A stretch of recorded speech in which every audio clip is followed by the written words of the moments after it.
한 발 더 깊이 있게 뉴스 속으로 시사인이 만드는 정치 라이브 김은지의 뉴스인 2월 8일 방송 시작합니다.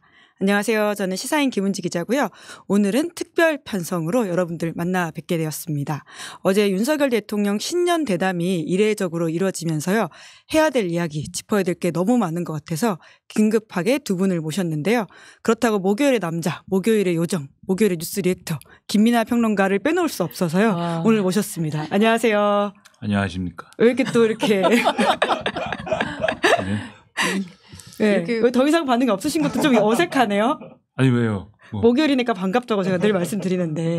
이 자리를 빌어서 네, 윤석열 대통령 KBS 감사하다는 말씀드립니다. 원래 오지 말라고 그랬거든요. 오늘. 오지 말라고 그랬는데 이걸 하는 바람에 오게 됐습니다. 네, 이제 긴급하게 편성을 좀 잡았는데요. 또 이분을 이제 정치 취재하면 빼놓을 수 없기 때문에 또 긴급하게 섭외 전화 드렸는데 오늘 나와주셨습니다. 예, 장윤선 전 정치 전문 기자, 안녕하세요. 네, 안녕하십니까. 아니 김민하 평론가가 검찰 컵을 갖고 있어가지고 좀 말문이 막힌 거 아닌가? 아니 저 이 컵 좋아합니다. 아, 그 컵 좋아하세요? 네, 여기다 마시고 있으면 특별한 사람이 된 것 같고. 네. 네. 스타벅스하고는 좀 다른 기분이 좀 드는 모양이죠? 네, 상당히 네, 고급화된 사람이 된 것 같고. 네. 네, 장윤선 기자님은 또 장윤선의 취재 편의점을 이끌고 있는 점장이시기도 한데요. 제가 사실 오늘 아침에 그 방송에 품아 씨를 본격하고 왔는데 사실 편의점이라고 할 수 없을 만큼의 규모를 자랑한다라는 생각이 들었습니다. 아닙니다. 그냥 정말 소박하게 소소하게 저희들 하고 있고요. 시사인처럼 이렇게 스튜디오는 굉장히 말씀을 조심스럽게 하시네요. 말씀 솔직하게 하셔도 괜찮습니다. 아니, 정말 솔직하게 말씀드리면 진짜 아늑하고 그 평온한 느낌을 좀 줍니다. 네. 그리고 저희는 좀 황한 편이고 여긴 되게 따뜻하네요. 네, 대기업. 아니요. 대기업은 시사인이죠. 무슨 말씀이십니까? 역사와 전통을 자랑하는 대표적인 진보 언론 시사인에 출연할 수 있어서 영광입니다. 아이고. 네, 오늘 잘 부탁드리겠습니다. 그러면 오늘 저희가 만난 이유에 대해서 이야기를 좀 드려야 될 것 같은데요. 이제 먼저 그냥 바로 총평으로 좀 들어가면 좋을 것 같아요. 어제 대통령실을 가다라고 하는 특별 대담 좀 한 줄 평 먼저 해주신다면 어떻게 보셨어요? 감사드립니다. 다시 한번 이렇게 명절 전에 떠들거리를 만들어줘서 얼마나 감사한지 모릅니다. 나는 처음에 시작할 때부터 깜짝 놀랐어요. 특별대담, KBS 특별대담 대통령실을 가다. 진짜 가더라고요. 대통령실에. 문을 열고 들어가더라고요. 박장범 씨가. 그래서 진짜 가는구나 이게. 들어가서 이 특별대담인지 잡담인지 아무튼 굉장히 여러 가지 얘기를 하는데 그리고 이제 중간중간 어쨌든 이걸 제 생각에는 KBS에 있는 굉장히 편집을 굉장히 잘하는 프로페셔널한 PD나 이런 분들이 편집을 했을 것 같은데 편집점이 눈에 보이더라고요, 좀. 방송 전문가 역시. 그렇다기보다도 대통령이 굉장히 긴 얘기를 굉장히 두서없이 했을 텐데 아마도 그걸 편집하느라 굉장히 힘이 많이 들었을 거다라는 생각이 드는데 KBS 내부 얘기를 들어보진 않아서 모르겠습니다만 이걸 또 별도의 또 외주 PD가 했다는 얘기도 있고 여러 가지 복잡한 사정이 있었던 것 같아요. 그래서 여러 사람 힘들었구나 참 그런 생각을 들게 하는 여러 사람 힘들게 했는데도 큰 성과는 없었던 그런 방송이 아니었나 하는 생각이 들고 구체적인 얘기는 좀 이따 하겠습니다. 네, 고맙고 여러 사람 힘들게 했던 방송인 것 같다. 이 정도로 정리하면 될 것 같은데요. 네. 어떻게 보셨어요, 기자님? 제가 방금 전에 그 다른 방송 하고 왔는데 그 자리에서 장 소장이 그러더라고요. 왜 했어? 장성철 소장님. 예. 왜 했어? 도대체 왜 한 거야? 왜 해서 날 이렇게 힘들게 해? 그러니까 보수 우파 패널이 뭔가 좀 공격할 수 있는 포인트를 좀 줘야 되는데 전혀 그러지 못했다. 오히려 공격 당할 수밖에 없는 상황을 초래했다. 이거 다 누가 책임질 거냐? 도대체 왜 한 거냐? 이런 얘기를 하는데 저 역시도 좀 그런 생각이 좀 들었습니다. 대통령실을 가다가 이게 변칙을 거친 거 아니겠습니까? 처음에 1월 1일 혹은 1월 2일 대통령 신년 기자회견을 그래도 3년 차인데 그래도 집권 1년 8개월이나 지났는데 그리고 다른 해외 언론들은 돌아가면서 다 만나면서 왜 국내 언론은 만나지 않는 거야? 도대체 도어 스태핑은 왜 중단했어? 이런 비판들이 굉장히 많지 않았습니까? 그래서 대통령 만나나 했는데 결국에는 바꿔서 처음에는 신년 대담인가 했더니 어젠가 그젠가 나오기를 아니다. 이것은 미니 다큐멘터리다. 그래서 신년 회견을 하라 그랬더니 대담을 한다고 바꿨다가 이제는 급기야 다큐멘터리야. 도대체 뭘 찍었길래 얼마나 많은 그림들이 중간에 사이사이에 들어갔길래 이랬더니 아니나 다를까 진짜 많이 들어갔더라고요. 그래서 보면서 휴먼 다큐 같았어요. 예. 누가 그 얘기를 하던데 인간 시대 그렇죠. 오늘도 윤석열 대통령은 뭐 이런 거의 그런 멘트가 분위기 들어가야 될것 아니었나 같은. 싶습니다. 예, 윤석열 대통령이 얼마나 국정 운영에 힘들고 어려운 점이 많은지 소상히 알려드리려고 했으나 국민들은 별로 관심이 없다. 국민들의 관심 포인트와 전혀 다른 주장을 많이 했다. 이런 생각이 좀 듭니다. 저는 바이든만 생각나요. 네. 바이든. 네, 바이든 평상시에 바이든 대통령에 둘러싸여 사시는 것 같다는 느낌을 받았습니다. 워너비 바이든. 네. 예, 그 실제로 그 명찰이 모든 책임은 나에게 대통령에게 있다. 그것도 보여줬고 그리고 아메리칸 파이 부르는 것도 있었고. 네, 맞아요. 그리고 바이든 대통령이 소시적에 입었던 뭐 야구 유니폼 이런 것도 있고. 그렇죠. 그리고 미국 그 국무장관이 줬다고 하는 그 레코드판을 깎아가지고 뉴욕 아니 저 워싱턴 D.C.하고 서울, 네, 예. 서울을 깎아서 만든 뭐 그런 것도 있고 미국으로 둘러싸여 있다. 그래 뭐 그럴 수도 있는데 뭐 좋습니다. 뭐 그럴 수도 있는데 저는 그런 의심도 들었어요. 그 The Buck Stops Here이라고 써 있는 그 명패가 예. 진품이 맞나라는 의심도 조금 너무 새 거 아닌가? 그리고 뒤에 이렇게 이거는 바이든 대통령이 윤석열 대통령한테 줬습니다라고 그것도 이제 박혀 있는데 제가 알기로는 그 뒤에는 또 다른 문구가 써 있어야 되는데 그거를 또 안 보여주는 걸로 봐서 이게 맞나 싶은 생각도 드는데 너무 이제 가짜뉴스처럼 얘기하면 안 되니까 잠깐 그런 생각도 혼자 했다. 네, 혼자 했다. 네, 예, 혼자만 그 정도. 했다. 예. 네. 김민하 평론가 압수수색 당할까봐 걱정됩니다. 네, 가짜뉴스도 살포했다. 이럴 때 검찰 컵에다가 물을 한 잔 마시는 센스가 있습니다. 네.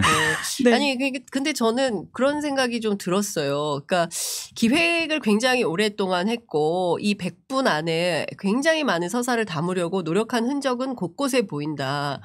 그리고 사실 시작을 아버지로 시작을 하셨잖아요. 우리 아버지가 50년 전에 쓰던 낡은 책장. 책장. 그리고 그 안에 들어가 있는 여러 가지 책들. 그중에서 대체로 나머지는 다 연세대학교에 기증을 했고 몇 권 갖고 왔어요. 그중에서 이제 꺼내보니 그게 이제 경제 불평등. 아버지가 평생의 업으로 뭐 이런저런 책을 번역했는데 그중에 각별한 관심이 있었으니 경제 불평등이었다. 그래서 저는 서두에 이 얘기를 시작해서 뭐 이것에 대한 어쨌든 마지막 대목에는 대한민국 경제 불평등을 어떻게 해소할 수 있는 대안까지는 아니더라도 이런 걸 노력 중이다라는 얘기가 나올 줄 알았어요. 그게 다예요. 사실은 심각한 문제가 너무 많은데 그 부분에 대해서는 전혀 얘기가 없었다. 그냥 사과값 정도 얘기하고 끝낸 이 현실을 우리 국민들이 어떻게 받아들여야 되는 것이냐. 오늘 아마도 이제 그 휴가 내시고 그 마지막 장 보러 많은 그 주부들이 시장에 가실 텐데 욕 나옵니다. 예. 이 지경이면 욕 나옵니다, 진짜. 예. 네. 참, 진짜 여러 가지 생각을 들게 하고 또 그래서 말할 거리를 많이 만들어줬다라는 지점에서는 참 뭐 고맙다라는 게 어떤 의미인지 알 것 같다라는 생각이 드는데 그러니까 이렇게 말에 정말 수혜라고 느낄 정도로 대통령이 많은 말을 쏟아냈는데 여튼 좀 눈여겨볼 만한 말말말 꼽아달라고 저희가 좀 먼저 말씀을 드렸거든요. 그래서 그 이야기를 좀 해보면 좋을 것 같은데 영상을 좀 보고요. 이야기를 나눠보시죠. 대통령 자리는 어딘가요? 제 자리가 요 사이거든요. 그 책임감을 가지고 이 방에 들어올 때는 다시 한번 이제 옷깃을 여미고 들어옵니다. 우리 박 앵커 한번 앉아 보실래요? 제가 제 자리 한번 대통령 자리에? 네, 한번 앉아 보세요. 네. 네, 알겠습니다. 네, 사실 저도 저 장면 굉장히 인상적이었거든요. 사실 편집해야 될 장면이라고 생각했습니다. 김민하 평론가 가져온 말이시죠? 네, 박 앵커 여기 앉아보실래요? 라고 하는. 그러니까 거기 그게 뭐냐면은 국무회의 하는 그 국무회의실이란 말이죠. 국무회의실이고 들어가는 자리에 병풍이 있는데 병풍에 이제 윤석열 대통령의 취임사를 딱 써놓은 그 멋있는 병풍으로 이제 칸을 분리를 해놨는데 이제 그거서부터 평가를 하는 거예요. 박장범 앵커가. 야, 자유라는 말이 많이 들어가 있고 이 취임사는 어떻게 쓰셨습니까? 부터 시작해서 대통령이 나는 그냥 말을 했고 그거를 이제 사람이 그걸 받아 적어 가지고 그걸 가지고 독해를 하고 뭐 이런 얘기를 하면서 굉장히 이제 대단하다라는 어떤 식의 얘기를 하면서 들어가서는 이제 국무회의장에 대한 얘기를 하는데 여기 대통령 자리인데 여기 박 앵커 한번 앉아 보실래요? 라고 했는데 저는 그 장면이 이 영상, 이 프로그램, 이 영상물의 모든 본질을 보여준다라는 느낌이 거기서 딱 들었어요. 거기에 그러니까 박장범 앵커가 앉더라고요. KBS 앵커가. 그러니까요. 앉더니 야 여기 앉으니까 대통령으로서의 어떤 책임감이라든지 이런 게 느껴집니다. 그리고 개인적으로 참 영광입니다. 이렇게 얘기를 하는데 저였으면 오히려 뭐 제가 거기 갈 일도 없지만 만약에 그 자리에 있었으면은 아닙니다. 네. 라고 하면서 너무 이제 뭐 그렇진 않더라도 아무래도 좀 너무 좀 가식적인 느낌이 들더라도 아무래도 언론인은 권력하고는 좀 거리감이 있어야 되기 때문에 저는 이 자리에는 앉지 않겠습니다라고 했으면 오히려 그 장면이 굉장히 좀 인상적으로 남았을 것 같은데 오늘의 그 어떤 이 자리는 대담의 자리는 굉장히 뭔가 치열한 불꽃 튀는 어떤 그러한 질문과 답이 오가는 그런 자리가 되겠구나라는 인상을 시청자들에게 줬을 것 같은데 그게 아니고 무슨 뭐 여기 앉아볼래 했는데 그럴까요? 앉은 다음에 신나 이거 정말 대통령은 대단해 뭐 이렇게 하고 간 것처럼 되잖아요. 그게 뭡니까 그게 뭐 하는 이게 프로그램이죠? 그러니까 거기서부터 이 어떤 대담이 뭐 서로 간에 무슨 뭐 할 말하는 대담이다라는 어떤 기대라는 거는 확 없어지는 거예요. 그 장면에서부터. 그래서 여기서 본질이 드러났다 이런 생각이 들어서 이걸 말로 한번 꼽아본 거예요. 장윤성 기자님이라면 시작 때부터 그런 게 감지가 됐어요. 그 이제 오늘 아침에도 저 경향신문 기자가 얘기했듯이 시청률 뭐 시청률 많이 그러니까 그게 9시 뉴스 시청률이 올랐다 이런 인사를 하죠. 뭐 이제 이런 얘기를 하는데 그게 이제 핵심이 뭐냐면 사실 작년에 그 사장이 바뀌고 나서 그 다음에 잘 나가던 프로그램들 시청률 1위 프로그램들이 막 바뀌고 어느 날 갑자기 패널도 나오지 말고 프로그램 자체가 폐지되고 그리고 심지어 뉴스나인 앵커 같은 경우에는 마지막 인사도 못하고 이제 하차하게 되고 도대체 왜 무슨 영문인지 알 수 없는 가운데 그런 일들이 무슨 군사작전 하듯이 막 벌어진 거예요. 그리고 나서 솔직히 말씀드리자면 KBS의 유튜브 동접률은 굉장히 많이 하락을 했습니다. 그러니까 거의 사람들이 안 본다는 얘기인 것이거든요. 근데 그럼에도 불구하고 그게 아니야. 내가 사장 바꾸고 나서 KBS 시청률 올라가고 있어. 나의 성과야. 라는 것을 이제 일정 정도 자랑을 하면서 도어 스태핑에 대한 얘기를 하고 이제 그리고 나서 이제 일종의 저는 무슨 왕좌의 자리에 너도 한번 앉아볼래? 이거 아무나 하는 자리 아니거든. 내가 특별하게 오늘 너한테 배려하는 거야. 저는 이런 느낌을 받았습니다. 그런데 우리가 통상 뭐 이제 다 기자 출신들이니까 말씀을 좀 드리자면 기자들이 누군가의 권력자, 뭐 혹은 대통령, 뭐 국무총리, 뭐 혹은 뭐 국회의장, 그리고 국회의원, 뭐 힘 있는 사람들 인터뷰하러 갈 때 준비 많이 해갑니다. 왜? 어떤 질문을 던졌을 때 그 사람이 아주 분명하고도 바르고 정확하게 현재의 진단을 할 거냐 이런 거 준비해서 가지 않습니까? 근데 저는 전반적인 분위기는 뭐냐면 약간 직장 상사와 직원의 어떤 구도가 처음 출발부터 이제 만들어졌고 그러니까 대통령과 기자가 동등하게 만나서 중요한 현안들에 대해서 주고받으면서 분명하고 바른 태도를 보여주는 것이 아니라 초반부터 꿇고 들어갔다. 그러니까 대등한 관계에서 국민이 묻고 싶은 질문하고 싶은 내용들도 오히려 요리조리 피해가면서 대통령이 답하기 좋은 질문들만 쭉 깔아놓은 그런 인터뷰 아니었냐라는 생각이 좀 듭니다. 근데 그 9시 뉴스 시청률 얘기해서 저도 비슷한 생각을 했는데 약간 그 현실을 받아들이기가 싫더라고요. 그러니까 대통령이 지금 9시 뉴스 시청률을 얘기를 했다. 오르고 있다고 얘기를 한다. 근데 그 어쨌든 그 9시 뉴스에서 그 박장권 앵커라는 분이 뭐 반성문 비슷한 얘기도 하고 그 처음 나와서 그 뉴스에서 뭐 그런 얘기를 하지만 뭐 그런 얘기를 들었을 때 제가 박장권 앵커면은 뭐 이런 걸 던지면서 장난하십니까 지금 뭐 이렇게 할 것 같은 기분도 들 법한데 어쨌든 자연스럽게 그렇다 뭐 이게 들어가서 근데 갑자기 들어가서는 도어 스태핑 얘기를 하잖아요. 그래서 저는 이제 그 현실을 이제 받아들이기 힘드니까 저거는 박장범 씨의 반격인가? 도어 스태핑 얘기를 하지 또? 그러면서 이게 무슨 광경이지? 왜냐하면 도어 스태핑 했던 장소입니다라고 하면서 그 장소가 적입니다라고 하는데 그 장소는 또 원래는 뚫려 있는 장소인데 벽으로 막아버린 거를 또 보여주면서 저기가 도어 스태핑 장소입니다. 이러는 거예요. 그러니까 이게 KBS의 복수인가? 나는 계속 그러면서 이제 보고 있는데 어쨌든 국무회의실에서 의자에 앉으라고 해서 덜렁 앉아가지고 좋아하는 걸 보니까 영광입니다.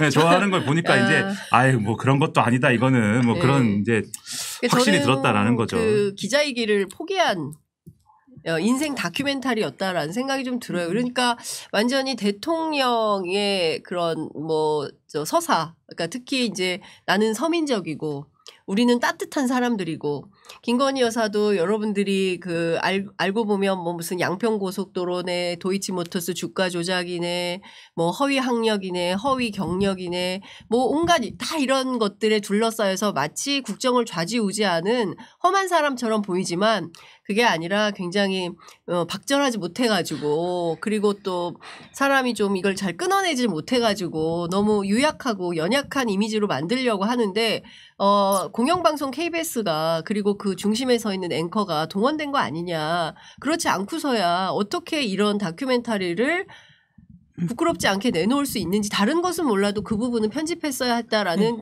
김은지 기자의 주장에 진짜 1000% 동의합니다. 그리고 또 여러모로 슬픈 것은 오늘 이제 또 신문을 쭉 보는데 모든 신문들이 하여튼 뭐 이 KBS와의 어떤 이 대담, 특별 대담에 대해서 부정적으로 평가했단 말이에요. 거의 맞아요. 모든 신문들이 사설이나 이런 걸 통해서. 근데 조선일보 사설을 보면은 조선일보지 않습니까? 어쨌든. 조선일보가 어쨌든 그래도 제목에서는 사설 제목에서는 대통령이 어쨌든 뭐 재발 방지를 약속을 했는데 하여튼 좋다 뭐 그거라도 좀 약속을 지켜줬으면 좋겠다라고 제목엔 썼지만 사설 내용을 보면 아무튼 이게 뭐냐는 식이에요. 지금 뭐 하는 거냐라는 식인데 거기 보면은 KBS는 이런 대목이 있어요. KBS는 KBS 사장 인사권자는 어쨌든 대통령 아니냐. 맞아요. 그러니까 인사권자라고 하는 건 어쨌든 상사 비슷한 건데 그러면 이게 KBS가 가서 그런 대담을 한다는 거는 그러니까 일종의 좀 날카로운 질문이 나올 수가 없는 거다 애초에. 거기다가 이게 일종의 녹화 방송을 하고 이런 이 편성으로 간다고 하면은 애초에 이제 사람들이 어떤 기대하는 그런 답변이라는 건 나올 수가 없는 구조이다. 그렇기 때문에 야당이 여기에 대해서 뭐 이른바 이제 짜고 치는 고스톱 아니냐 이런 식의 비판을 한다는 거잖아요. 근데 그런 야당의 비판이 일리가 있다라고 써놨어요. 조선일보 사설에다가. 그러면 제가 느끼는 비애라는 거는 KBS가 뭘 했는데 공영방송이 뭘 했는데 조선일보 같은 신문의 어떤 그런 사설에서 이런 얘기를 지금 듣고 있다. 그리고 심지어 그 얘기가 맞다라는 거에 대해서 우리는 어떻게 받아들여야 되는 거냐 이 현실에 대해서 슬프다는 거죠 이제 저는. 그러니까 저도 이제 비슷한 생각이에요. KTV였다면 어땠을까? 그러니까 국정홍보처라면 할 수 있는 어떤 영상물이라고 생각해요.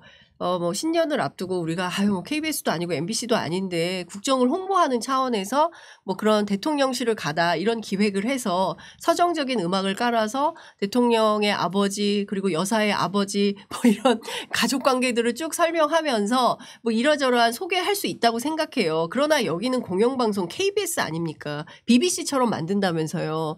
그런데 BBC에서 이런 거 합니까? 예? BBC였으면 무섭게 질문을 했죠. 무섭게 질문을 했죠. 그리고 날카롭게 질문을 해야 그게 기자 저널리즘의 어떤 최소한의 어떤 역할, 직업윤리 이런 것들을 실현하는 거 아니겠습니까? 근데 그게 아니라 정말 좀 이따 얘기를 하겠지만 명품백을 명품백이라 부르지 못하는 오늘부터 저는 KBS는 홍길동 방송이다. 아버지를 아버지라고 부르지를 못해요. 명품백을 명품백이라 말을 못합니다. 예? 외국 회사에서 파우치, 조그마한 백 이게 예. 뭡니까? 쪼만한 백. 예. 또 표준어도 아니에요. 예? 이게 굉장히 뭡니까, 그 순간 이게? 긴장하는 게 보이더라고요. 예. 앵커가. 예. 넘어가기 전에 예. 하나만 더 얘기하면 이게 제가 그러니까 명품백 얘기 말고 웃기는 게 너무 많았어요 사실. 맞아요. 그렇죠. 예. 그러니까 하나만 더 얘기를 하자면은 와 황당하다라고 생각을 한 게 다른 이슈에 대해서도 여러 가지 말씀했잖아요 대통령이. 근데 그렇게들 무슨 뭐 기자회견에서 전 정권에서 문재인 대통령 시절에 기자회견에서 뭐 추가 질문을 못하게 한 거에 가지고 굉장히 많이들 비판을 했는데 저도 뭐 그거에 대해서는 비판적이었습니다. 기자회견을 하면은 기자들이 추가 질문을 하게 해야지 해야죠. 왜 못하게 합니까? 추가 질문을 하는 게 맞는 거고 거기에 대해서 신실하게 답을 해야 되는 게 지도자로서 맞는 건데 근데 KBS의 박장봉 앵커라는 분이 대부분의 이슈에 대해서 추가 질문을 안 했어요. 그것도 웃기고 물론 몇 가지에 대해서는 했습니다. 중대재해처벌법에 대해서는 몇 가지 이제 추가 질문을 했고 외교라든가 이런 부분에 대해서 했지만 대부분은 넘어갔고 그다음에 이제 늘봄 학교를 이제 전면 도입하는 거에 대해서 대통령이 설명을 할 때 늘봄 학교 전면 도입하는 거에 대해서 지금 초등교사들이 반발하잖아요. 그거에 대해서 어떻게 할 거냐에 대한 대책을 물어봤는데 대통령이 구체적으로 답은 하지는 못했어요. 그러니까 초등학교에서 이거를 감당하는 수밖에 없다라는 당위에 대해서 얘기를 했고 그러면서 초등학교가 잘 돼 있다 뭐 이런 얘기를 하긴 했지만 그래서 앞으로 어떤 대책을 할 거냐에 대해서는 뭐 지원을 좀 더 해주고 뭐 이런 정도의 좀 추상적인 얘기를 했거든요. 구체적인 얘기가 안 나왔는데 그 순간에 갑자기 윤석열 대통령이 그 초등학교 교실에서 환하게 웃는. 네, 아이들하고 뭐 이렇게 있는데 막 이렇게 웃고 있는. 심지어 그 사진 2번 나왔어요. 네. 네, 이렇게 벽에 걸려 있는 걸로. 그렇죠. 네. 그 사진 그러니까 사진을 좋아하는 거죠. 그 사진을 좋아하는 마음에 거죠. 드는 거죠. 네. 예. 성의도 없어 그러니까 네. 그 사진 한 번 딱 나오는데 무슨 음악이 깔리고 갑자기 네. BGM이 나왔죠. 음악이 깔리고 그 사진하고 그냥 다른 사진 초등학생들이랑 같이 즐겁게 있는 사진 네. 그러면 그게 대담인가요? 인터뷰인가요? 질문인가요? 이게 그래서 뭐예요? 미니 다큐라고. 네. 이게 뭐예요 지금? 그걸 보면서 야 이게 끝장났다 이건 너무한다. 그래서 그것을 보면서도 슬펐다. 네, 그 네네. 마지막으로 제가 이것까지 말씀드립니다. 너무 슬펐다라는 것에 대해서는. 그러니까 네, 추가 감사하고 질문을 슬프고 참, 그렇죠. 추가 질문을 하나 더 한 게 있거든요. 거기에 대한 답변이 나온 게 지금 장윤선 기자님이 꼽아주신 말인데요. 그거 한번 들어볼까요? 논란이 되고 있는 이른바 이 파우치. 네네. 외국 회사 그 뭐 조그만한 백이죠. 그 백을 어떤 방문자가 김건희 여사를 만나서 그 앞에 놓고 가는 네. 영상이 공개가 됐습니다. 어떻게 이런 일이 일어났죠? 아버지와의 동향이고 뭐 친분을 얘기를 하면서 왔기 방문을 때문에 접근했던 사람이. 네. 그래서 제가 볼 때는 대통령이나 대통령 부인이 어느 누구한테도 이렇게 박절하게 대하기는 참 어렵습니다. 관저에 있지 않고 이렇게 사저에 있으면서 또 지하 사무실도 있고 하다 보니까 자꾸 오겠다고 하고 해서 그거를 매정하게 좀 끊지 못한 것이 어떤 문제라면 문제고 좀 아쉽지 않았나. 시계에다가 이런 몰카까지 들고 와서 이런 걸 했기 때문에 선거를 앞둔 시점에 1년이 지나서 이렇게 이걸 터뜨리는 것 자체가 정치 공작이라고 봐야죠. 앞으로는 이런 일이 발생 안 하게 조금 더 분명하게 선을 그어서 이런 그 처신을 하는 게 중요하다는 말씀을 드리고 싶습니다. 이슈 가지고서 네. 부부싸움 하셨어요? 전혀 안 했습니다. 알겠습니까? 네, 이거 장 기자님이 뽑아오신 말이죠. 네.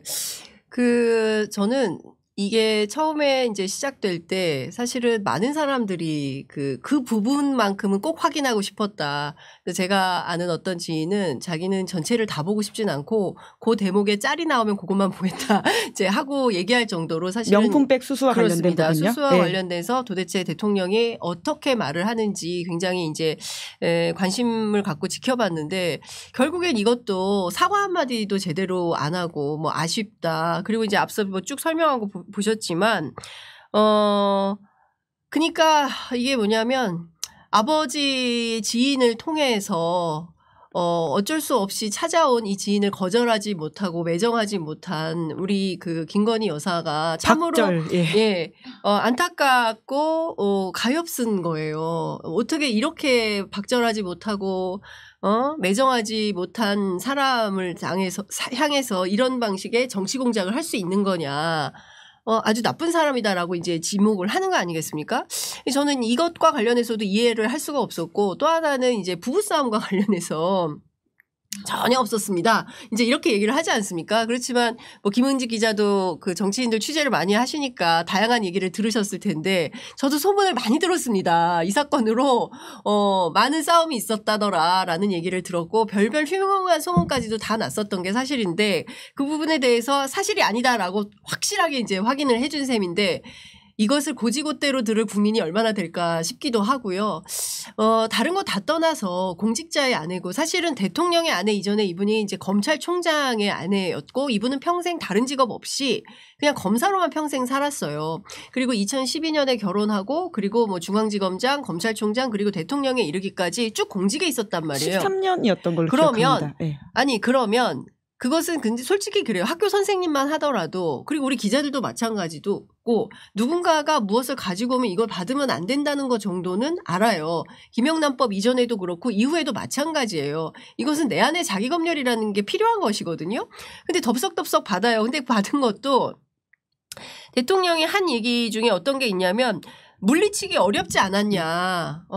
그리고 아쉬운 점은 있다. 뭐 이런 정도로 그냥 넘어가는 거거든요. 그런데 국민들의 요구는 아쉬운 점이 있고 물리치기 어려웠을 것 같은 정서적 이해가 아니라 이것은 분명한 불법 행위가 있어 보이고 저게 뇌물이라면 사과가 아니라 수사를 받아야 되는 것이고 수사를 해서 범법 행위가 발견되면 이것은 엄벌에 처해야 된다. 당연히 처벌해야 되는 거 아니냐. 아니 세상 모든 사람들이 뇌물 받으면 전부 다 처벌하는데 왜 김건희 여사에 대해서는 그게 성역인 것이냐. 이게 있을 수 있는 것이냐라고 질문을 하는 거잖아요. 사실 박장범 앵커는 그런 질문을 했어야 됐죠. 그런데 그런 질문은 없었던 거죠. 그리고 그냥 넘어간 겁니다. 그래서 저는 이 자체로 납득하기 굉장히 어려운 질문과 내용이었고 이것이야말로 오히려 더 큰 여론의 역풍을 맞이할 가능성이 높다. 내일부터 이제 당장 설 연휴가 시작되는데 전국 각양각지에서 모인 친척들이 모여서 무슨 얘기 하겠습니까? 그거 봤어? 대통령 그 100분짜리 다큐멘터리 봤어? 이러면서 이런저런 얘기를 해서 이제 그 여론이 쭉 모여서 연휴가 끝나면 여의도에서 그야말로 대폭발을 하지 않을까 저는 이런 생각을 해봅니다. 벌써부터 나오기 시작해요. 익명의 국민의힘 관계자 발로. 선거를 어찌하란 말이냐 이런 얘기들이 나오고 있습니다. 그러니까 추가 질문이라고 하는 게 되게 소중한 기회인데 그걸 심지어 부부싸움이라고 하는 아주 사적인 영역으로 가져가 버린 것도 사실 전 좀 이해가 안 되는 질문 찬스였다는 생각이 드는데 그것뿐만 아니라 시간을 엄청나게 낭비한 게 이 질문을 하기 위해서 그러니까 우리가 흔히 빌드업이라고 하지 않습니까?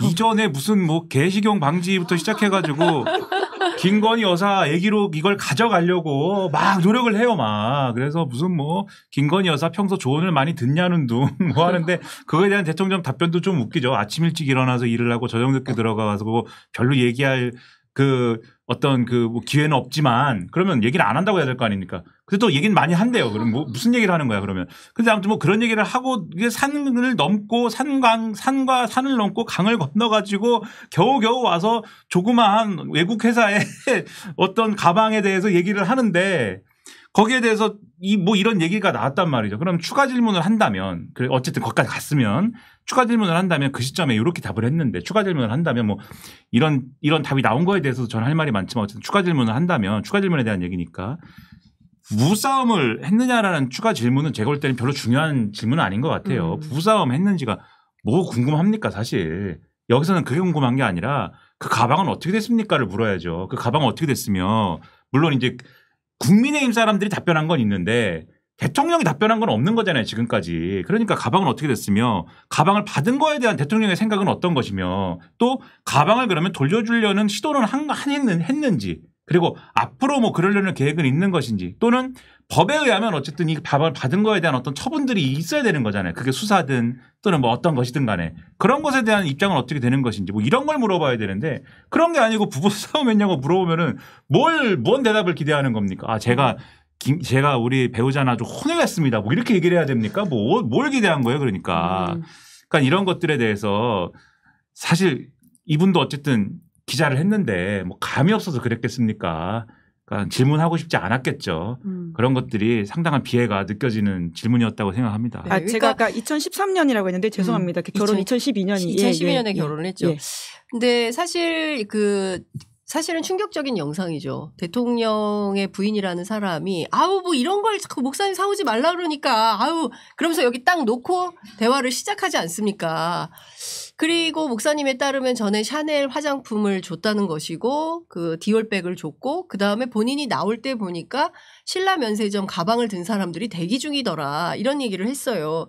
그리고 대통령은 그 자리에서 뭐 그 검색대가 없고 그래서 그냥 뭐 경호가 느슨한 틈을 통해서 들어온 마치 무슨 주거 침입자처럼 얘기를 하는데 제가 오늘 그 취재한 인터뷰한 최재형 목사에 따르면 무슨 소리냐 검색 다 통과했고 몸수색도 다 받았고 본인이 가지고 간 디올백 말고 본인 가방 이 가방 수색도 받았고 휴대폰도 뭐 무슨 유리함 같은 데 넣어가지고 검색 받고 다 하고 들어갔다. 그런데 마치 무슨 검색이 느슨한 틈을 탄 뭐 야밤에 침입한 도적처럼 그렇게 자기를 표현하는 것은 온당치 않고 그것은 거짓이다라고 주장을 하고 있는 거예요. 그리고 또 한 중요한 것은 그러니까 기본적으로 대통령이 주장한 것처럼 뭐 통보하고 밀고 들어왔다. 이것은 완전히 부적절한 표현이고 틀린 말인 것이죠. 그리고 또 하나는 그 영상 속에서 김건희 여사가 몇 가지 충격적인 얘기를 합니다. 첫 번째는 우리 목사님 저하고 함께 남북관계 크게 한번 일을 해보자라고 제안을 해요. 누가 대통령입니까? 그리고 그것뿐만이 아니죠. 그리고 이제 목사님 주장에 따르면 금융위원 뭐 어쩌고저쩌고 인사청탁을 받는 듯한 전화를 받는 모습을 봤다는 거잖아요. 그러면 기자라면 이 부분에 대한 질문을 해야 됩니다. 김건희 여사는 대통령이 아니고 선출된 권력이 아니에요. 그리고 그냥 영부인일 뿐이에요. 뭐 다른 나라 영부인들을 보면 인도주의 차원에서 이러저러한 뭐 기아, 난민 뭐 이런 뭐 환경 뭐 이런 데 적극적으로 활동을 하기도 하지만 그거는 그것대로의 영역인 것이지 이를테면 우리처럼 분단 국가에서 첨예하게 안보 문제가 걸려있는 남북관계 이슈와 관련해서 김건희 여사가 무슨 자격으로 무슨 역할을 하겠다는 것인지 이거 물어봤어야 되거든요. 그렇지 않습니까? 그리고 일정 정도의 인사청탁 가능성이 있는 내용이 있었다고 한다면 금융위원 문제는 그건 어떻게 된 겁니까? 라고 물었어야 되는 것이죠. 그런데 본질은 하나도 다루지 않고 비본질적인 이슈들에 천착해서 그냥 대통령이 이 부분에 대해서는 충분한 해명을 할 수 있도록 발언 기회를 보장해 준 거다. 그러니까 프레임을 전환하고 싶었던 것 같아요. 이번 100분 대담인지 혹은 미니 다큐. 다큐인지 뭐 이런 뭐 알 수 없는 이런 형식을 통해서 국민들에게 그냥 이 정도에서 덮고 갑시다. 더 뭐 자꾸 묻고 따지고 이러지 말고 대통령이 이 정도 했으니까 그냥 넘어갑시다. 아니나 다를까 국민의힘 관계자들이 앞다투어서 얘기하고 있지 않습니까? 사실상 사과를 포명한 것으로 볼 수가 있다라는 해석들이 또 나오기 시작하는 겁니다. 나경원 전 의원 같은 경우에 오늘 인터뷰한 거 보면 간접 사과라는 표현을 썼더라고요. 아니 사과에 간접 사과도 있고 직접 사과도 있습니다. 이게 뭡니까? 아니, 그 약간 심리적 지혜, 뭐 사실상 핵공유 뭐 이런 표현이 생각나는 것들이 있더라고요. 근데 대통령의 말을 들으면 대부분의 국민들은 대통령은 이거를 별일 아니라고 생각한다 이렇게 느낄 거예요. 그러니까는 배우자가 뭐 가방을 받고 뭐 그런 얘기를 하고 뭐 이런 과정에 대해서 그다지 진지하게 생각하지 않는다. 그러니까 왜냐하면 이게 특별감찰관이라든지 제2부속실이라든지 이런 것들에 대한 대안이 있어야 된다라고 하는 것들에 대해서 요구가 있었잖아요. 그리고 어제도 이제 그 얘기를 했는데 기존에 얘기한 것과 비교했을 때 진전이 없어요. 이 어떤 답변이. 그러니까 특별감찰관은 여전히 국회가 추천하면은 그거는 우리가 임명한다는 거에서 진전이 없는 거고. 낮에 한동훈 비대위원장이 관훈 토론에서 얘기를 했잖아요. 그 문제도 특별감찰관을 뭐 추천하겠다라든지 이런 얘기를 했는데 물어봤지 않습니까? 그러면은 북한인권재단 이사 추천하는 거하고 지금 묶어놨는데 그것과 별개로 그러면은 단독으로 요거를 추천하는 방안에 대해서 결정한 겁니까? 라고 물어봤는데 검토 중입니다라고 얘기했잖아요. 입장이 변하지 않은 거예요.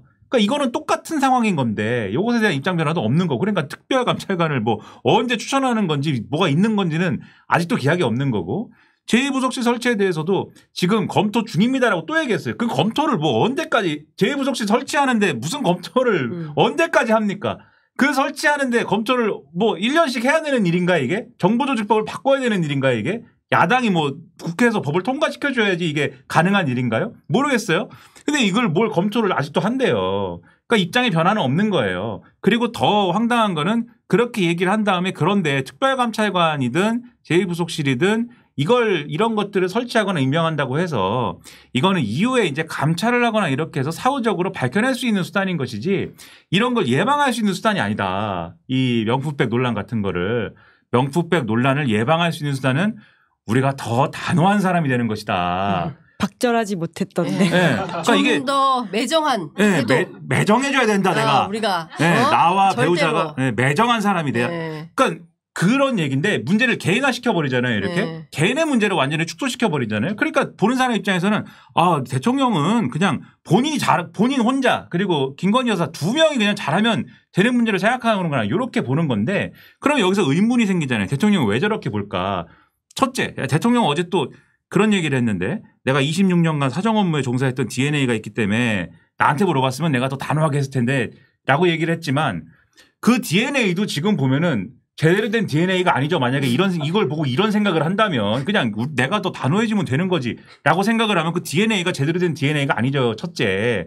그러니까는 대통령이 문제가 있든지 대통령 인식에 문제가 있든지 둘째 그 DNA는 제대로 된 상태지만 그 DNA보다 훨씬 센 지금 어떠한 김건희 여사에 대한 그게 사랑일지 뭔지 모르겠지만 그 훨씬 센 뭔가가 작용해가지고 그 DNA를 그냥 확 눌러버려갖고 얘기가 이렇게 나오는 건지 둘 중에 하나지 않습니까? 둘 다 얼마나 큰 문제입니까? 그래서 이것을 국민들이 못볼이라고 생각한다면 그거는 상당한 오산이다라고 말씀드리고 거기에 더불어서 왜 이렇게 제2부속실을 만들기 싫을까?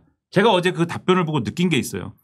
그러니까 우리가 단호해져야 된다라는 걸 보고 느낀 게 있어요. 그러니까 우리가 단호해져야 된다가 아닌 해법은 결국은 김건희 여사를 어딘가에다가 가두는 얘기거든요. 제2부속실에 가두든지 그걸 못 받게 하는 어떤 필터링에 가두든지 게이트에 가두든지 보안검색대에 가두든지 공개 활동을 자제시키든지 가두는 거잖아요. 뭔가 가둬야 되는 거잖아요. 이거는 내가 단호해지는 게 아닌 해법들은 그걸 하기 싫은 거다. 이거는 김건희 여사는 이후에도 뭔가 적극적인 활동을 하는 거고 뭔가 그게 남북 관계를 뭐 푸는 건지는 모르겠으나 뭔가를 해야 되는 거다. 이거는 그게 두 분의 무슨 뭐 약속인지 합의인지 모르겠지만 그게 우선적으로 작용하기 때문에 제2부속실이라든가 이런 문제에 대해서 얘기를 적극적으로 하지 않고 난 단호해질게 걱정하지 마. 이 얘기 그래서 하는 게 아닐까라고 평론가는 생각했다는 겁니다. 그러니까 중요한 포인트는 개식용 금지법을 고리로 해서 얘기를 하잖아요. 네, 소위 말하는 김건희법. 그렇죠. 예. 그러니까 빌드업이라고 아까 설명을 했는데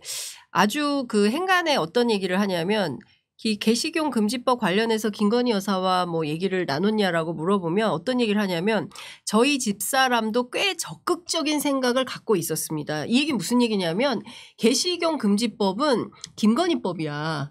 이 말을 하고 있는 거예요. 그러니까 사실상 이거 안 될 수도 있었는데 김건희 여사가 굉장히 적극적으로 얘기를 하고 있고 집에서 나나 우리 아내나 강아지를 6마리나 키우면서 자식처럼 생각을 하고 있고 그리고 개식용 금지 반대하는 분들이 직접 찾아와 가지고 저와 제 아내에게 개식용 금지 입법 운동에 나서달라는 요청도 많이 받았고 그래서 집에서 굉장히 얘기를 많이 했고 집사람도 꽤 적극적이었다. 이 입법의 성과는 김건희 여사다라는 것을 웅변하고 있는 것이거든요.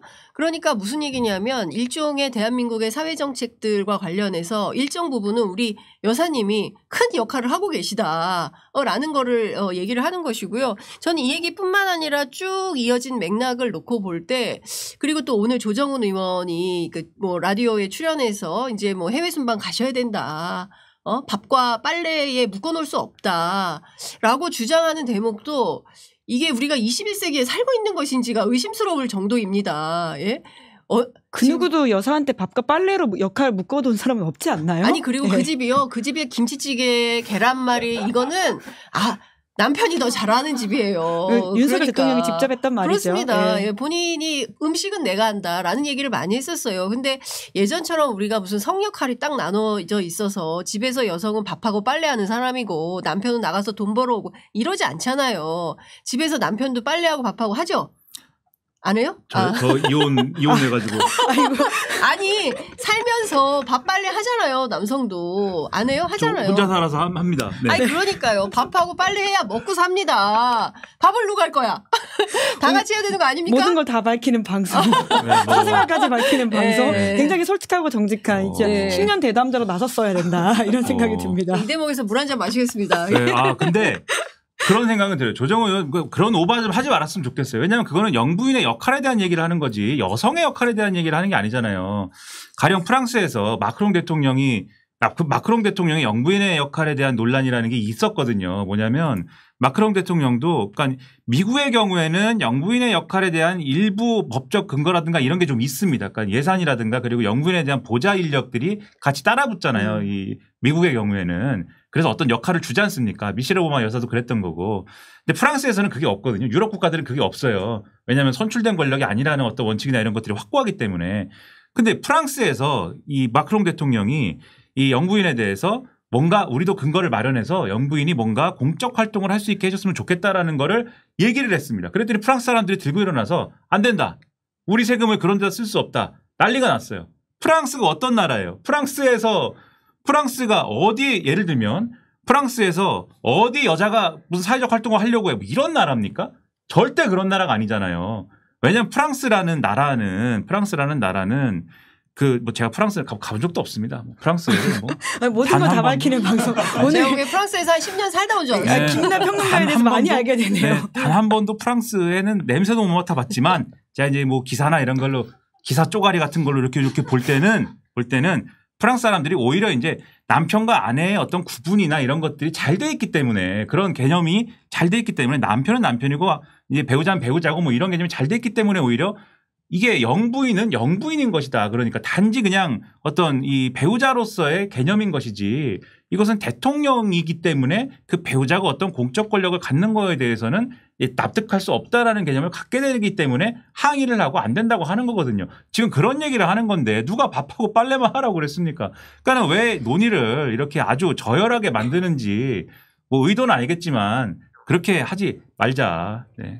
네. 하지 그러니까 말자. 굉장히 그러니까 이 정치인의 언어라고 평가하기에는 너무 수준이 낮아서 저는 좀 그 말조차 하고 싶지 않았는데 그냥 아무렇지도 않게 막 이런 수준 낮은 그 주의 주장들이 아무렇지도 않게 뭐 아침 출근길 라디오 방송에 나와서 그런 얘기를 마구잡이로 하니 분개하지 않을 수가 없다. 이제 이런 말씀을 드리는 것이고요. 대통령이 그 아까 이제 김인하 평론가도 지적을 하셨지만 뭐 이런 거예요. 제2부속실 문제, 그 다음에 특별감찰관 설치 문제, 이 문제와 관련해서도 역시 박절하게 우리가 하지 못하면 제2부속실이 있어도 안 되는 거 아니냐. 그래서 앞으로 저와 제 아내가 국민들이 걱정하시지 않도록 사람을 대할 때 좀 더 명확하게 단호하게 해야 한다는 점이다. 그런 점에서 제2부속실을 비롯한 제도는 검토하고 있다. 이제 이런 얘기를 해요. 정치인들이 검토하고 있다는 것은요. 안 하겠다는 얘기입니다. 계속 검토만 하는 거예요. 할까 말까. 뒤집었다 맺혔다 이렇게 하는 식이거든요.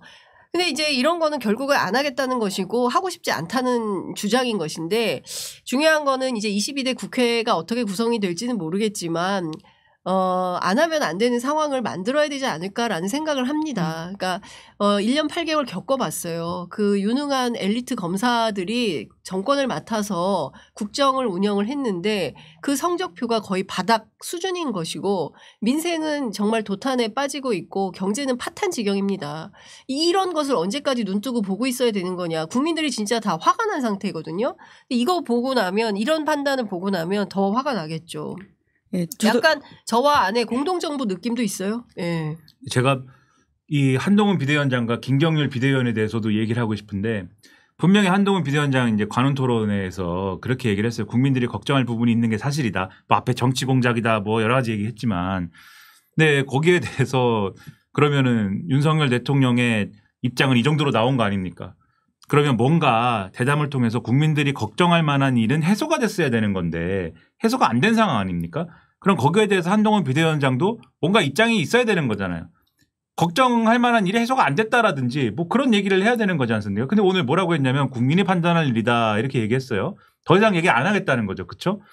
상당히 실망스럽다 이런 생각이 들고 김경률 비대위원도 계속해서 김건희 리스크라는 6글자를 내가 지도부에서 처음 얘기했다라는 것을 통해서 저는 그 공은 상당히 인정합니다. 그래도 김경률 비대위원이 저기 가서 김건희 여사 관련 문제를 얘기를 하네. 그런 생각을 했는데 어쨌든 굉장히 큰 반발을 불러일으키고 그 내부에서 막 뭐 제가 이렇게 표현하는 게 맞을지 모르겠으면 두들겨 맞더니 더 이상 얘기를 안 하기 시작하는 거잖아요. 이제 얘기를 안 하는 상황에 오늘 아침에 뭐라고 그랬냐면은 기자들이 또 이 고약한 기자들이 말이에요. 또 물어봤지 않습니까? 또 그거 봤습니까?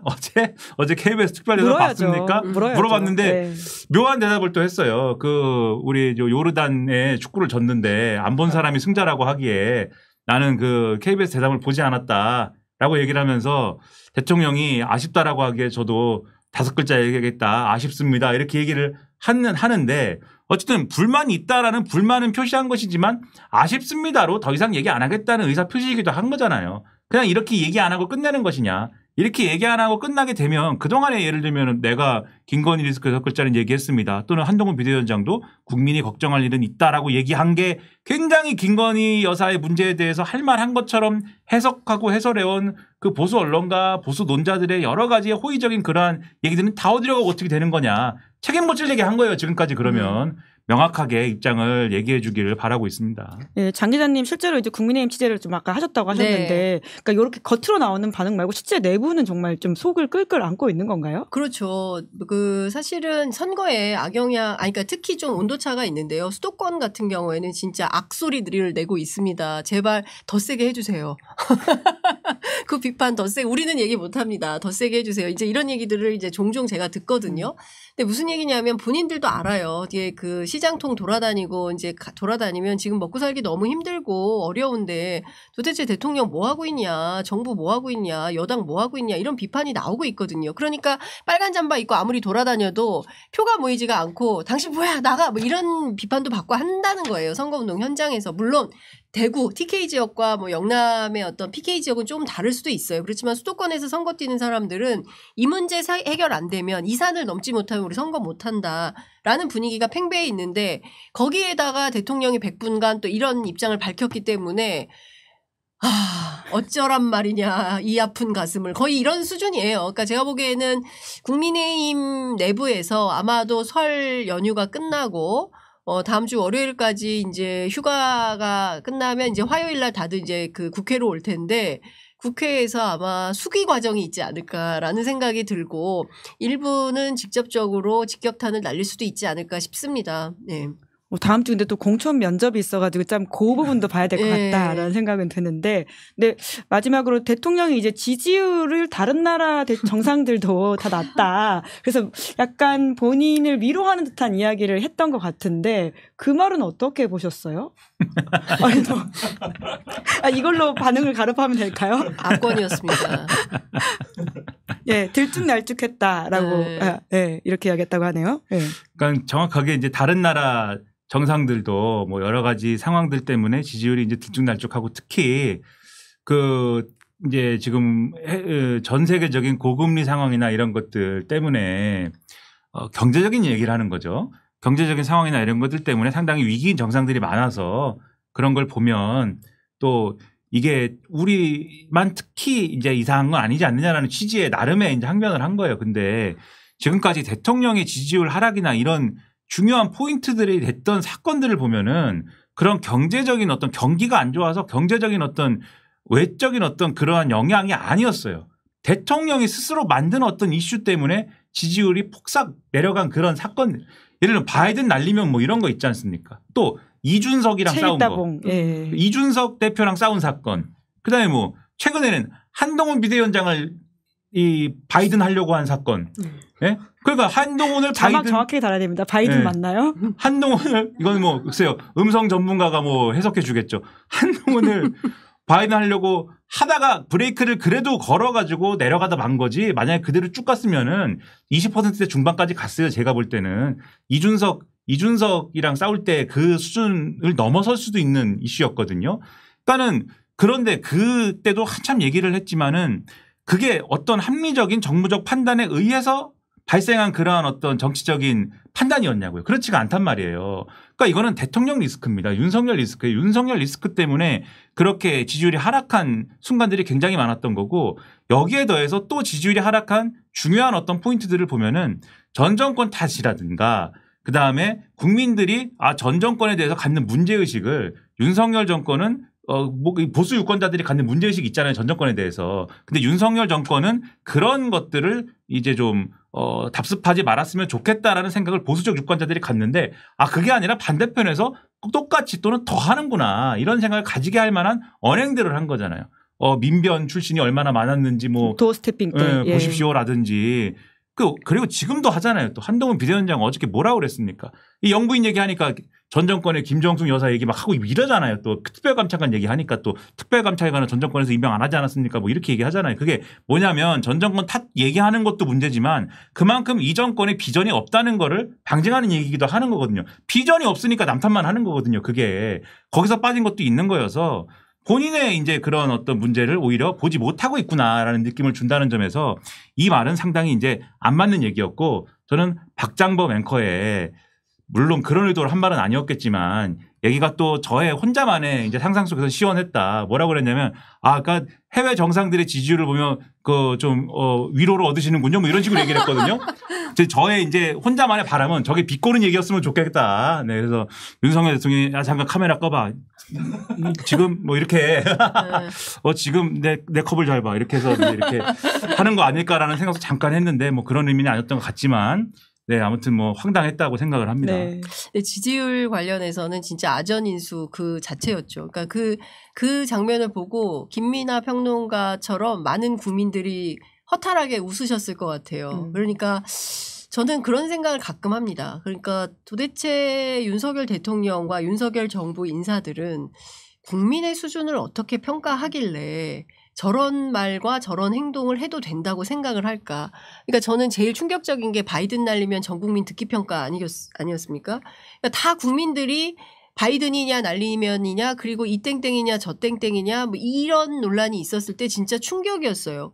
그동안 우리 대통령 가운데 그런 사람은 없었거든요. 그런데 이제 그런 말실수를 하고 왔으면 솔직하게 아니 내가 늘 범인들 만나고 피해자 만나다 보니까 늘 쓰는 용어가 그래서 그러니까 좀 이해 좀 해주시고 앞으로 제가 그런 일 없도록 각별하게 단호하게 하겠다라고 했다면 또 우리 국민들이 좀 너그러우니까 넘어갔을 거예요. 근데 그게 아니라 끝까지 아니라고 끝까지 사과 한 번 안 한 거 아닙니까? 그리고 나서 어떻게 했어요? 보복을 시작해요. MBC 기자들을 전용기에 안 태웁니다. 순방을 가면서. 그러니까 그때 어떻게 했습니까? 한겨레신문, 경향신문 기자들이 같이 안 타고 그 험한 길을 또 취재를 하러 갔어요. 그리고 그렇게 갔으면 돌아오는 비행기 안에서는 최소한 전체 기자들을 대상으로 공식 브리핑을 해야 됩니다. 어떻게 했습니까? 평소 친하게 지나던 기자 둘을 따로 불러서 별도의 장소에서 사담을 했어요. 전용기 안에서. 다른 기자들은 뭡니까? 그러니까 이분의 인식 속에는 기자도 어떤 나하고 친한 신소관계 그리고 나의 이해관계 뭐 이런 거 아니면 다 구분하고 갈라치기 해가지고 직접적으로 전체 국민을 고르고 평등하고 행복하게 앞서 이제 제가 말씀드렸던 아버지는 그렇게 불평등에 관심이 많으셨는데 우리 대통령은 별로 관심이 없으신 거 아닌가라는 생각이 들 정도로 기이한 정치 행태를 굉장히 많이 보였던 것이죠. 근데 사실 그것이 초래한 이제 지지율 하락의 가장 큰 원인이 있었음에도 불구하고 무슨 소리야. 전 세계 지도자들 지금 경기가 안 좋아서 다 같이 안 좋아. 나만 안 좋은 거 아니거든. 뭐 이런 평가를 하는 거죠. 그러니까 저는 이런 아전인수를 보면서 국민들이 진짜 기가 막히고 코가 막히고 그런 상황이 아닌가 싶습니다. 그럼 이번 걸 보고는 좀 사람들의 여론이 더 나빠질 수 있다고 두 분 다 저는 보시는 그렇게 거죠? 봅니다. 예, 그러니까 상식을 가진 평범한 유권자라면 이번 총선에 정말 다 나올 것 같습니다. 예, 투표장으로 다 나와서 이거 심판하지 않으면 나라 큰일 나겠다 이런 생각들을 하실 것 같아요. 뭐 더 나빠질 게 있나 이런 생각을 하면서 네, 아마 많이들 이미 포기한 상황. 그러니까 이게 만약에 오히려 저는 좀 역으로 생각을 하는데 이 특별 대담에서 윤석열 대통령이 이 일반적인 국민들이 가진 뭐 기대라고 해야 될까요? 뭐 바람이라고 해야 될까? 요 선이 있었을 거 아니에요. 근데 요 기대선을 상회하는 어떤 태도와 뭔가 발언이나 뭐 이런 이 제스처가 있었다고 하면 그러면 오히려 국민들이 뭐 이렇게 있다가 그래도 저 정도 했네 이렇게 생각하면서 중도적인 국민 이 유권자층에서 보수에 좀 기울어 있는 유권자층이 그래도 그래도 이번에 좀 관심을 가질 만한 어떤 모멘트가 됐을 거예요. 근데 그게 아니고 기대를 하회했거든요. 기대에 미치지 못했거든요. 그러니까 이미 좀 뭐랄까요? 마음이 떠나버린 중도적인 보수적 유권자층이 그냥 그렇지 뭐. 원래 그랬지 뭐. 이 이 종교적 용어지만 냉담자가 돼 있는 사람들의 마음을 돌리는데 실패한 것에 그치는 뭐 그런 이벤트인 거고 이미 예를 들면은 뭐 민주당 지지하시는 분들 뭐 진보적인 유권자들 이런 분들은 이미 뭐 완전히 돌아선 거고 뭐 그건 가능성이 없는 거잖아요. 이 영향을 미칠 가능성이 없는 거잖아요. 그러니까 그런 걸 볼 때는 이 결국은 아까 장성철 소장님 이런 분들이 왜 했냐고 말씀하셨다고 하는데 그 말이 맞는 거예요. 아무 의미가 없다. 이거는 그런 여론의 영향이나 이런 거를 어떤 기준으로 볼 때는 그런 이제 대통령실의 기준에서 볼 때는 왜 했는지 모를 일을 지금 결국은 한 거다. 아니 안 할 수밖에 안 하면 큰일 나게 생긴 거니까 한 거잖아요. 그러니까 뭐 하고 싶어서 한 게 아니라 떠밀려서 이거라도 해야 되니까 뭐 바꿔가지고 결국에는 다큐멘터리 근데 형식으로 제 항상 생각에는 있어요. 아마 이렇게 말씀하시잖아요. 네. 이걸 이제 본 김건희 여사가 네. 아마 그럴 거예요, 내부에서. 커봐, 해봐야 욕먹는다고 했잖아. 이제 이럴 거예요, 이제. 네. 안 하는 게 답이었어. 네. 냉담해진 유권자. 걔가 짓고 이제 네. 밥 주고 이제 이렇게 하겠죠.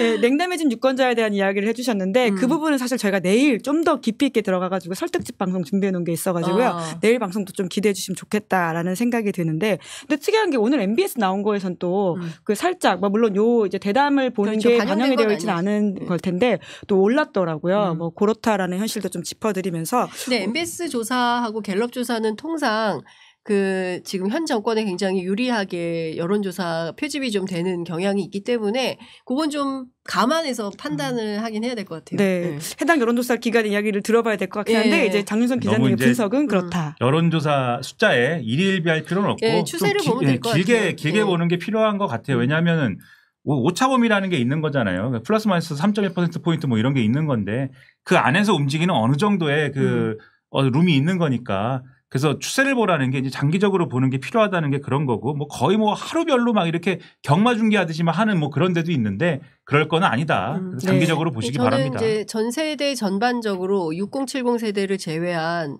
특히 이제 2030, 40, 50 세대 전체가 고르게 부정평가가 70에서 80% 갤럽 조사에 따르면 이 굉장히 위험한 시그널입니다. 소위 이제 대한민국의 중추 세력에 해당하는 20, 30, 40, 50 세대가 다 고르게 나쁘게 평가하고 있다고 한다면 이 국정 운영의 기조를 바꿔야 되는 거예요. 이렇게 되면 큰일 나겠다라고 판단을 해줘야 되는 겁니다. 근데 그게 아니라고 보면 어디까지 가는 건지 역대급으로 이 경주를 저희가 지켜봐야 되지 않을까 싶고, 저는 그 다른 거 다 떠나서 최수근 상병 문제와 관련해서 한마디도 안 나왔거든요. 예. 저는 VIP 경로설의 실체를 알고 싶다. 사실은 그런 것도 좀 물어봤었어야 됐던 것은 아닌가 싶고요. 그 문제가 굉장히 중요한 그 변수가 되고 있음에도 불구하고 전혀 반영되지 않은 것은 대단히 유감이다 이렇게 생각합니다. 물어봐야 될 건 뭐 산더미죠 사실. 네. 고발 사주에 대해서 어떻게 생각하십니까? 이것도 이제 물어봐야 되고, 되는 고발 사주 거죠. 1심에서 손준성 유죄 나온 거 네. 어떻게 생각하십니까? 물어봐야 되고, 그리고 이태원 참사 특별법에 대해서 맞아요. 거부권 행사하셨는데 혹시 이거 유가족들이라도 명절인데 만나서 식사라도 안 하십니까? 뭐 이런 얘기라도 네. 하나 네. 했어야 되는 거고. 예. 그렇죠. 예. 왜 유가족들한테는 이렇게 단호하고 박절하시면서 왜 목사님한테는 안 그러신가요? 뭐 예. 이렇게 할 수도 있는 거고. 그리고 최근에 이제 어쨌든 신문들이 다 그렇게 쓰던 뭐 사법농단이라든지 사법농단 이 판결 나온 거라든지 임종원 판사하고 그 전에 양스태 대법원장에 대한 거라든지, 그리고 제일 황당한 판결이 이제 뭐 이재용 회장에 대한 판결이라든지, 이재용 회장은 심지어 보수 언론들이 절대 검찰이 항소해서는 안 됩니다 이렇게 쓰고 있는데 혹시 뭐 항소해서는 안 된다고 보십니까? 이것도 한번 물어보고, 그런 거 물어보면 굉장히 재밌는 답변이 많이 나올 것 같은데, 나는 대통령이니까는 사법적인 문제에 대해서는 답을 안 합니다 이렇게 할 수도 있겠지만 재밌은 광경이 있을 것 같은데 하나도 안 물어보고 그래서 좀 김이 새네요. 그러니까 저는 근본적으로 초반에 대통령이 그랬잖아요. 그 참모들이 예비 그 질문지, 예상 질문지 같은 거 뽑아가지고 갖고 오려고 했는데, 그런 거 절대 가져오지 마. 필요 없어. 그리고 묻는 거에 대해서 다 대답하겠다.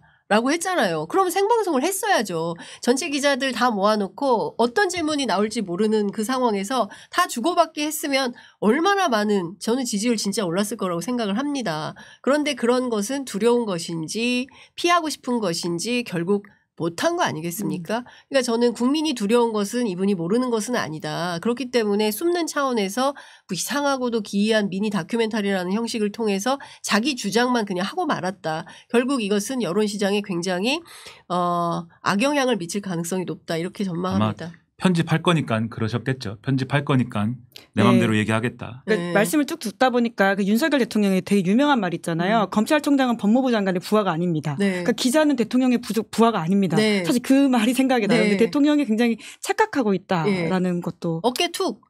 네, 시작할 때 사실 그런 식으로 오프닝을 했죠.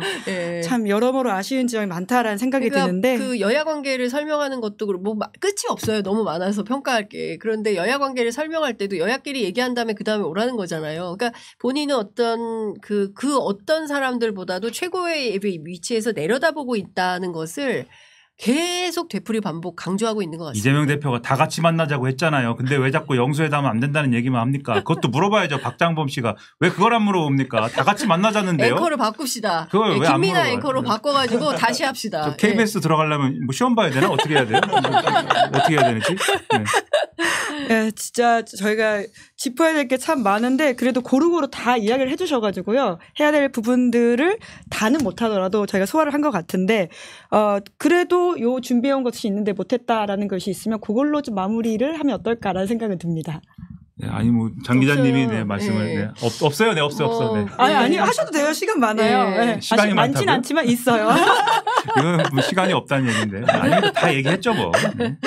네, 저는 예컨대 이제 뭐 앞에 다 얘기를 했지만 대통령에게 거는 기대가 그렇게 크지는 않다, 우리 국민들이. 그리고 일상의 여러 요소들은 웬만한 건 우리 국민들이 다 알아서 한다. 저는 그렇게 생각합니다. 그 정도 실력은 되는 나라다. 그게 관료든 아니면 일반 평범한 회사든 뭐 그게 언론이든 저는 각자의 기능들을 하는 그런 수준의 나라는 됐다. 중요한 건 대통령에게 바라는 바 있다면 대통령 스스로도 얘기했어요. 따뜻한 그 대통령으로 남고 싶다. 이런 얘기를 했어요. 오늘 아침에 어떤 분이 댓글에 그런 얘기를 달았더라고요. 국민은 많이 춥습니다.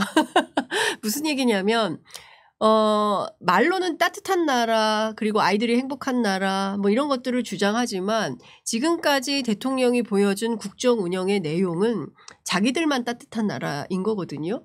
윤석열, 김건희 두 내외에게만 관대한 나라인 것이고, 이 엄동설안의 길바닥에서 오체투지하고 있는, 그것도 2번이나 하고 있습니다. 이태원 참사 유가족들 입장에서 보면 그야말로 박절하기 짝이 없고 매정하기 짝이 없는 나라입니다. 이 나라의 국민으로 태어나서 아무런 이유도 없이 내 자식이 도로 길바닥 한복판에서 골목에서 그런 참사를 당했습니다.